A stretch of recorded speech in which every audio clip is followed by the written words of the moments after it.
we want to be +6 in transition. Early in the year, I will usually say something like, we want to be less than 8. I always forget which way this should go. And we'll track it, like, this is what Buzz was really good at. So at halftime, this is the way his mind works. He would have it written up, our goals for the game. And so he would come up and he has a different color pen for everything. And he would come up at halftime before he started talking to the guys and he would say, okay, we're supposed to be less than 8 points in transition. He's looking at the stats that we keep. And he's like, oh, we're at 2, that's good. You know, we'll go over paint touches and box touches in a minute. Or maybe it's out of bounds, we're minus 4 here, that's not worth a shit. So he would go through all of that before he even started to talk to them about, you know, feel kind of things. You guys aren't playing hard or.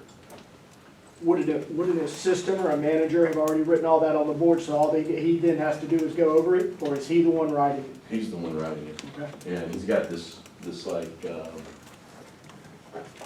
Egyptian hieroglyph type handwriting that takes a while to be able to tell what he's actually putting on the board, but after a while the guys knew. They knew when they got a check or an X that it was either good or bad. Out of bounds, ATO. So ATO, we wanted to be +6. So if you take ATOs, that's 19% of the game. You're coming, the possessions in a game, you're coming out of the tip ball, a timeout, media, at least in men's college basketball, it's about 19% of your possessions.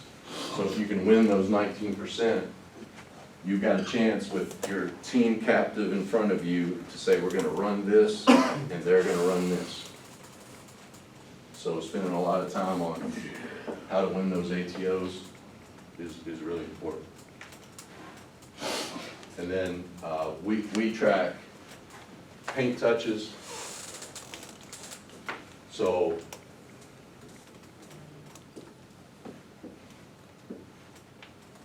if we get the ball into the paint, whether it's on the bounce, whether we roll it into the post, if it's an offensive rebound, that's a paint touch for us. So we track the possessions that we get a paint touch and what happens, and the possessions where we don't get a paint touch and what happens. On the other end of the floor, we track,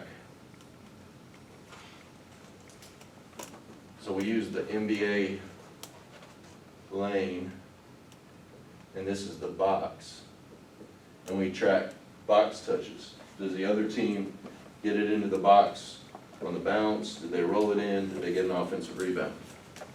Yes or no? And then what happened on that possession? So our guys learned that if you get paint touches, and literally the numbers end up like this for a game. We'll have 2s, 3s, free throws, and turnovers. And when you get paint touches, you shoot, you know, usually it's like 68%. This ends up being 45 or so, sometimes way higher. You get tons of free throws, and your turnovers usually are low on the yes for paint touch.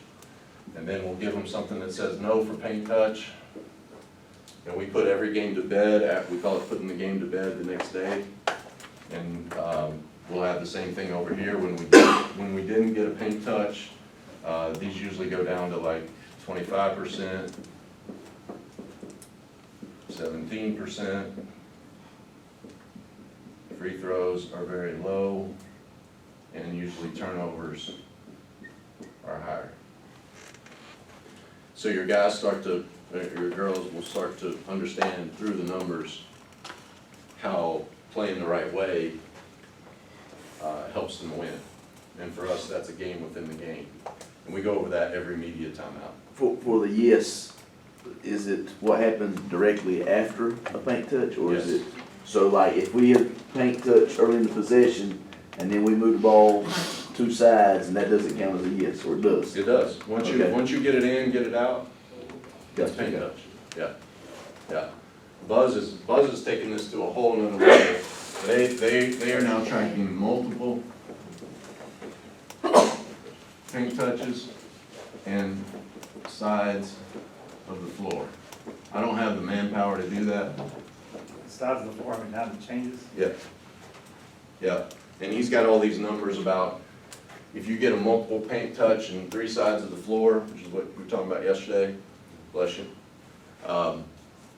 You know, the numbers go through the roof. I don't know, I can't tell you the numbers right off the top of my How many head. paint touches are you trying to, I'm sorry, Coach. That's right, I was just saying, I was talking with somebody last week, and I shared this with somebody I was talking to last night while I was having a slice of pizza. But, so I haven't verified these stats, but the Division I assistant told me that first side, the college average, college-wide average, first side shooting percentage is 34%, two sides 44%, and third side 54%. That sounds right. On the offensively on paint touches, defensively on box touches, is that one statistic or is that 3 different off of a drive, off of a pass, off of the rebound? It's one statistic. Okay. Yeah. How many paint touches are you trying to get in the game? What, did you have a number on that? We want to be plus 15. So 15 more than they get. Touches or possessions with a touch? So we want to get it into the paint 15 more times, then they get it in to the box. But you could conceivably have 3 paint touches in one possession. But we only count it once. Okay, Yeah. So Buzz would count multiple paint touches. Okay. We play fast. We don't, and really, it's how I coach shot selection now. The kid will come down and he'll take a crazy shot, and I'll go, "You get a paint touch?" He'll go, "Dang, still a good shot, coach."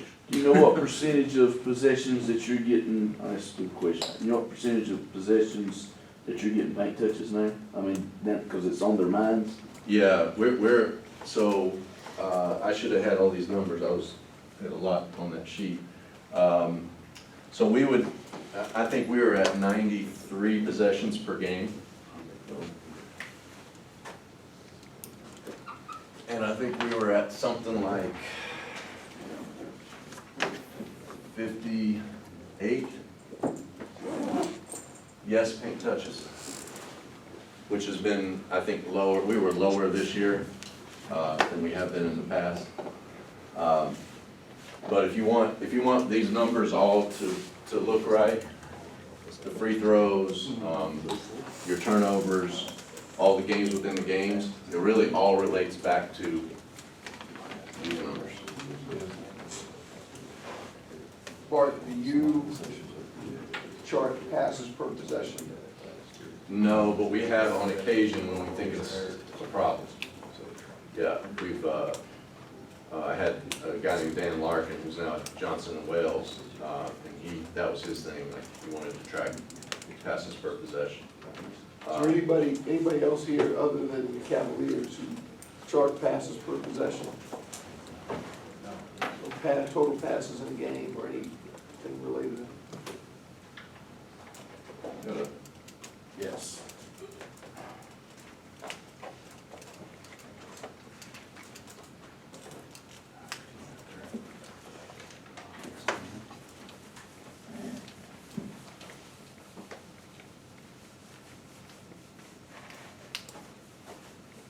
So there's this chart, I'll come back to what I'm doing, there's this chart, I'm gonna put,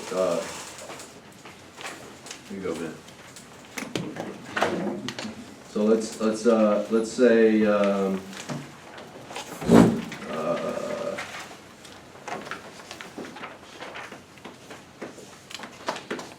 you make the second of 2 free throws. You are, You are up 3, 8 seconds to play. The other team has, or you have 17 fouls. So we'll write this up. So he made a free throw. So Ben's team is shooting free throws. Make a free throw, they're up 3. What did we say, 7? 7 seconds to play. And you have 7 team fouls.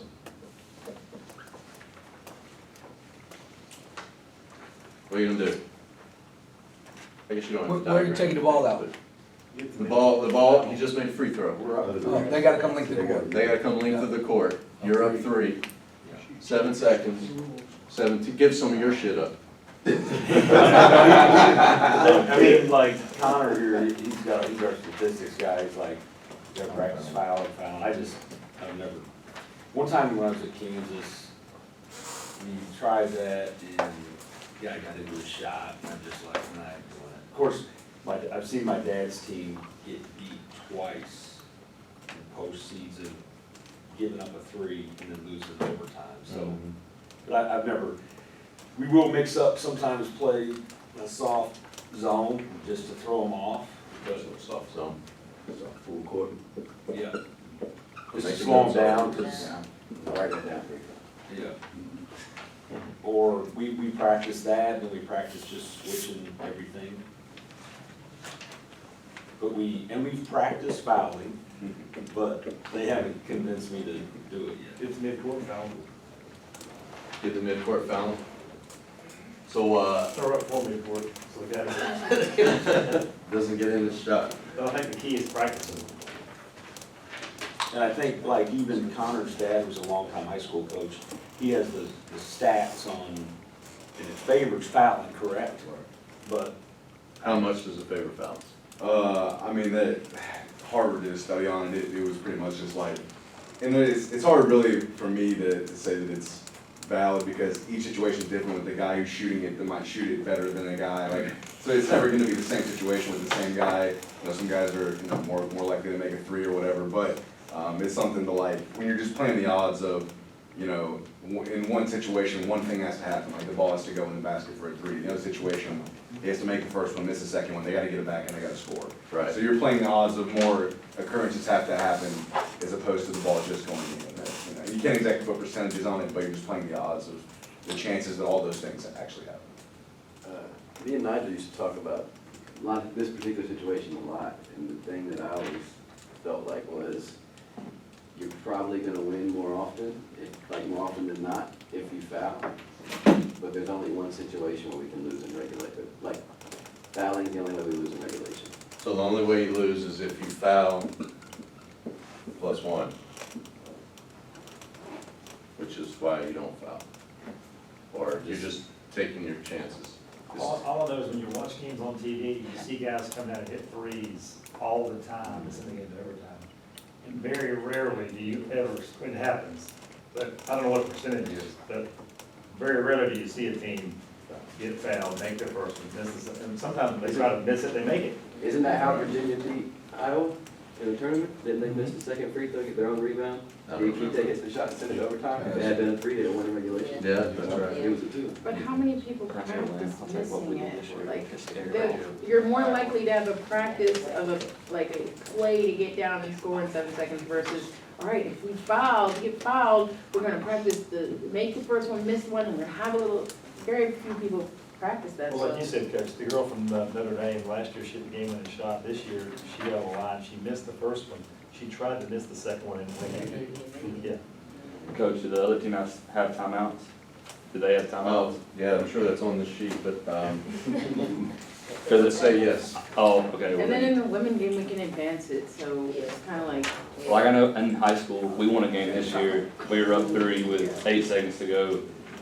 We literally just put all of our guys in front of the 3-point line, let the stupid point guard go shoot a layup, and the clock keeps running in high school. They scored a layup, cut it to 1 with 3 seconds to go. We didn't take the ball out. And we won by 1. That team needs to work on special situations. Here Memphis, Rose, Memphis, when they lost to Kansas, Calipari tried to foul, but Rose like slipped and fell down. Yeah. And then it ended up being a 5-on-4, and Chalmers hit that three, but Calipari was trying to foul. Here's the difference in rules. In our game, we have the advanced thing, so you foul, there's 6 seconds to go. They're gonna be able to foul you, call a timeout, and be right back down at the other end with 2 to 3 seconds to go. Right, You know, I think you're better off playing it out. playing it out, and Playing trying the to get a clock. stop than doing that. So we, That's how it changes. Yeah. oh, we were standing outside with Dick yesterday, and somebody else was standing with us. So 2 years ago, we're playing Lincoln Memorial in the conference championship. I can't remember, I think we turned it over on the sideline, so they had side out of bounds at their basket. And I think there was 2 seconds to play. And so we call timeout. We call timeout. I tell our guys that we're gonna foul Emmanuel Terry. So they were in the one-on-one. They were in a one-on-one. Emmanuel Terry was their center, so 53% free throw shooter. So he goes to set the screen, and we told the official going in, hey, you might wanna watch me against this guy. So as coach came to Emmanuel, as he came to I told our guy, come on, coach, before I foul you.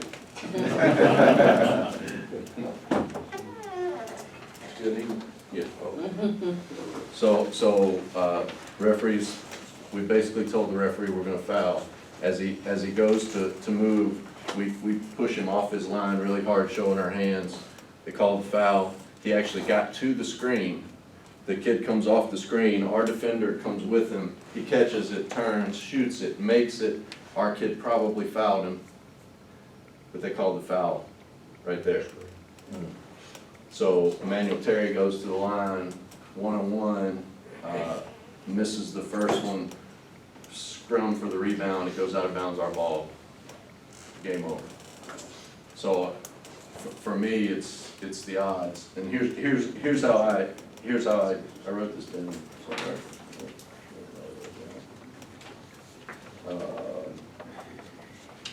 So questions that you gotta ask, if you're gonna do this. At what time do you do it? Even in the side out of bounds scenarios, there might be a time that you do it. Are you in the bonus? I think if they're, and this doesn't apply to the women's game, I know now.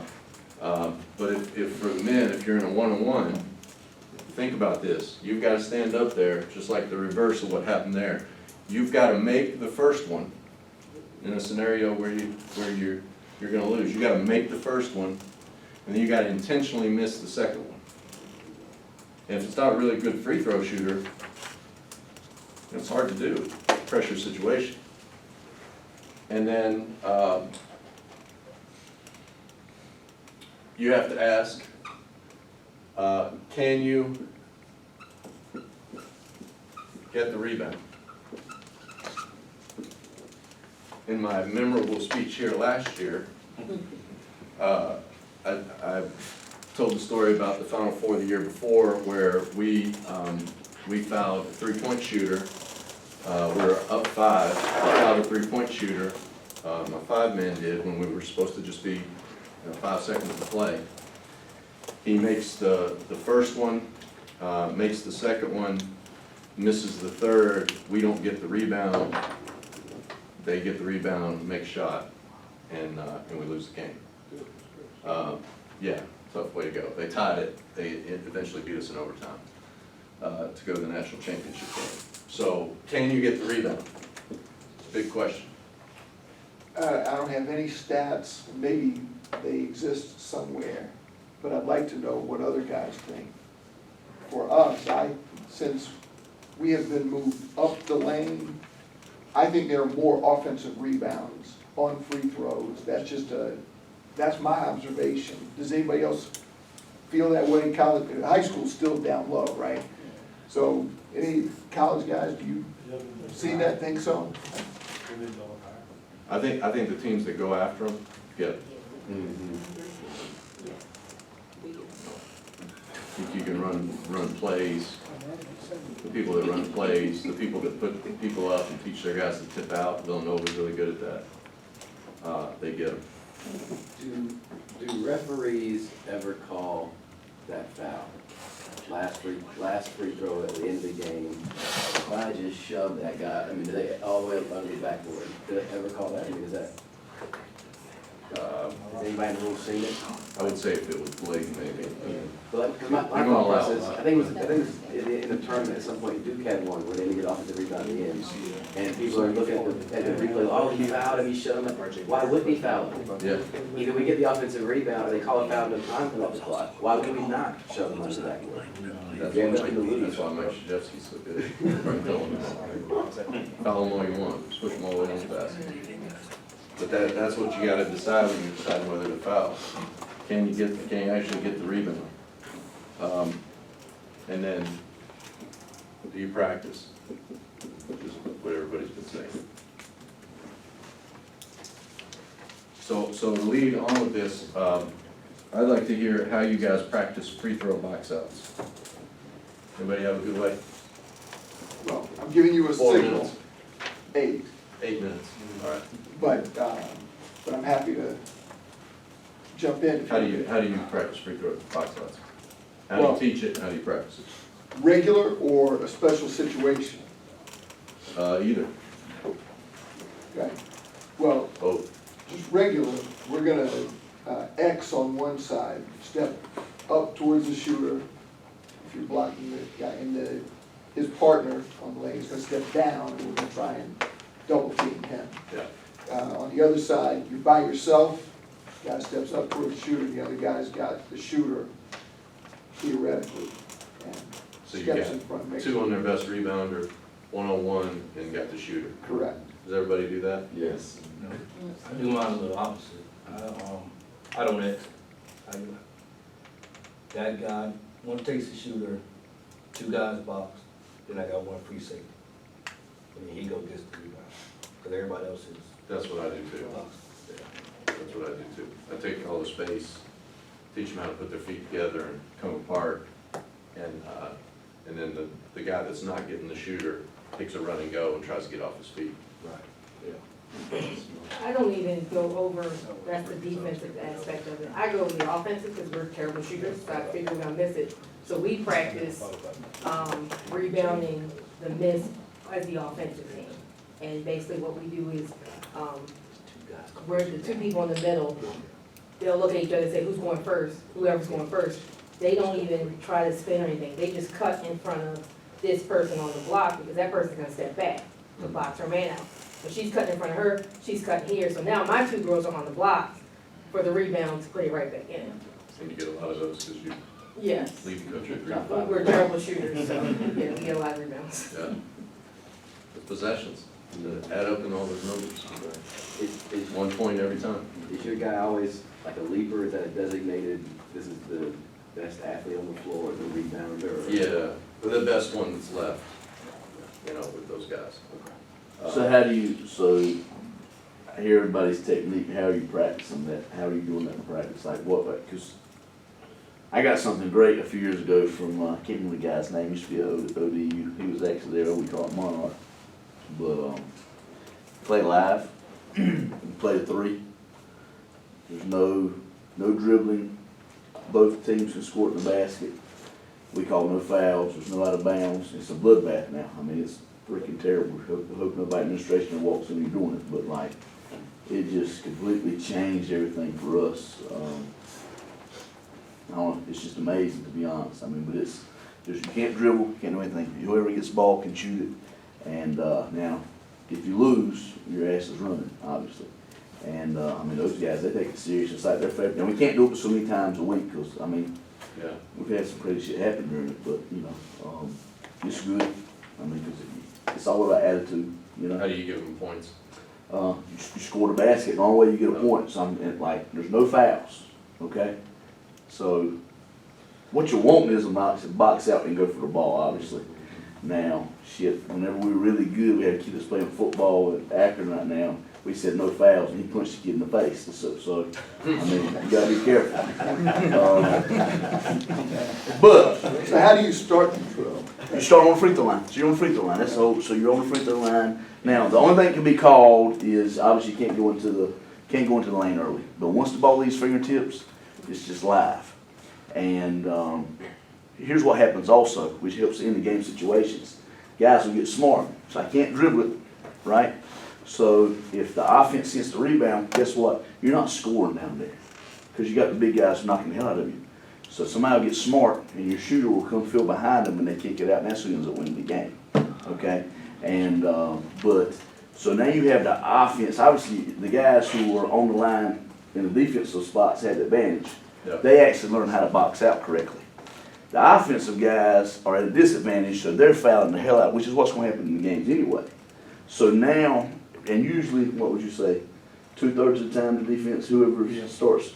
So that's who scores first. We go to 3. We used to go to 5, but it was just too rough. So we go to 3, and we put you on the line, you know, if you lose. But I'm telling you, Coach, it really, we end up getting some good things out we didn't realize. You know, guys were, hey, we can pitch this out and get a shot here instead of being stupid here and just keep firing it up and letting his big ass keep punching in the face, you know, so. I just knowing you a little bit, Coach, I would say that it's probably helped your soft teams.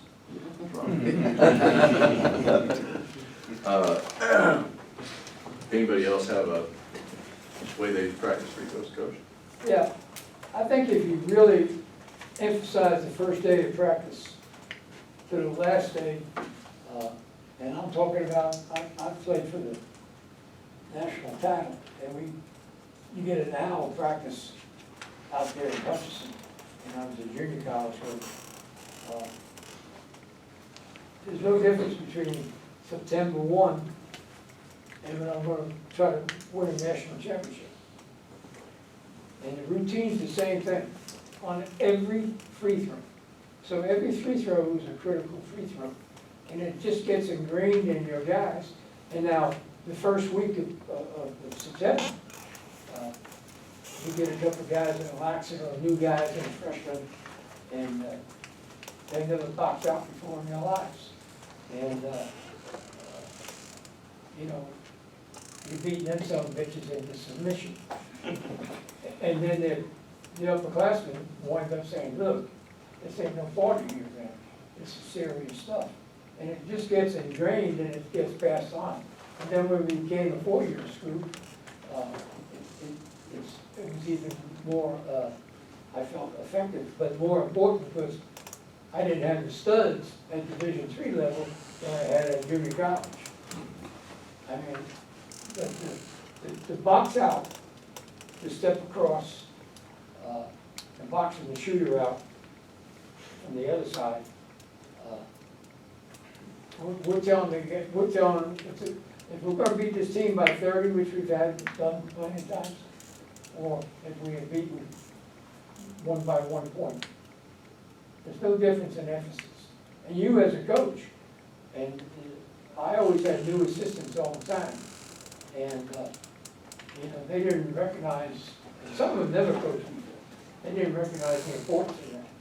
And you know, sooner or later, I think some of them got real good, and then some of them got gone as far as in the business.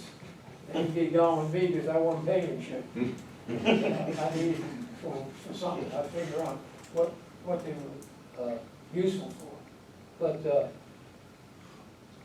it's a really, really important part of the game, and consequently, when you were asking for plays, we use the cross screen, where the second man in line here, he's going to get that first guy right across. So, And I've won 3 games on that play. so this guy is going to the screen here. No, the opponent is on the inside. You're, okay, So defense, offense. yeah. So, that guy, the second man on the left, is going to get the closest to the basket, no, closest to the basket. This guy. No, across the court. This way. No, He's screening. the other angle. Yeah, he's going to get him. Oh. Now, we're gonna try to hit the ball, off the backboard and then off the rim. And that guy next to him, where your hand is now, he's my leaper. He's my guy, he's quick, and he's just curling. He knows we're gonna gamble now. It's a gamble, because the ball don't always bounce your way if you don't hit the backboard. But, again, that's practice just about every day or every other day. And, I've won 3 games on the tip, 1 second on the clock. That's really good. So we do this too. I'm gonna have to look at that, because we always screen this guy. But we call this an Archie. Yeah, you gotta have a funny name, because they know something. And sometimes you ain't got no more timeouts. Yeah. You use your last timeout, and it's pretty loud, you know, wherever you may be, but if you yell that word, they know what they're gonna be doing. The leaper is, situated. So what we do, coach, is we take this guy and we move him 1 step to the right of where he would be. So if he lines up here usually, we move him 1 step to Yeah. the right, and we call it Archie, because we want him to shoot it with way more arch than he normally does. Right? And you just hope to God he doesn't bank it in. There's a hope and prayer. Now, I can tell you 25 times, maybe 50 times, we did one. Yeah, But when you got 1 second, man, you roll the dice. yeah. And you get 3 seconds, then you get a little bit of decision to make. Mhm. That's a different kind of time. You can have a tap out. Should have coach do But that special It all situation. depends with your personnel. When you get 6'4" guys, that's one thing. When you get 6'9" guys, that's another. Yeah, especially getting the defensive rebound. And, and we did that in the pros when I was with Port. And, Works, little things win championships. for sure.